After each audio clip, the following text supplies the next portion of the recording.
కోసం ప్లాన్ ఇస్తున్నా, కానీ ఇంకా 5 చేతుల షూలు ఉన్నాయి, కానీ బ్యాగ్ మొత్తం ఫుల్ అయిపోయింది. ఇప్పుడు నేను ఏం చేయాలి? బ్రో 2015లో హైదరాబాద్ కి చెందిన ఒక వ్యక్తికి కూడా సేమ్ ప్రాబ్లం వచ్చింది. కానీ అతను నీలా ఏడవకుండా దానితోనే ఏకంగా 268 కోట్ల రూపాయలు షూ కంపెనీ పెట్టేశాడు. Wait, what? జస్ట్ ఒక షూ ప్రాబ్లం కోసమా?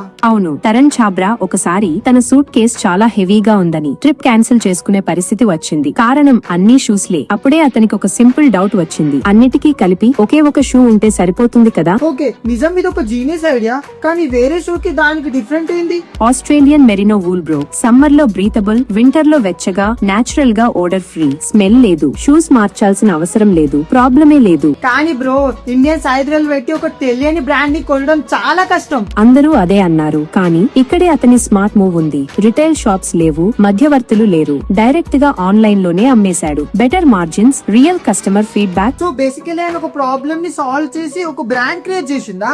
ఈ రోజు నీమన్స్ దగ్గర 120+ ప్రొడక్ట్స్, 17 స్టోర్స్, $10 లక్షల కంటే ఎక్కువ ఫండింగ్ ఉంది. యార్, ఎస్ గా ఈ షూ గురించి నేను వస్తున్నా. నీకు మరియు తరణ్ కి మధ్య తేడా ఇదే. It's all about action and execution. Follow కొట్టండి గైస్. ఇలాంటి హిడెన్ స్టోరీస్ ఇంకా కావాలంటే.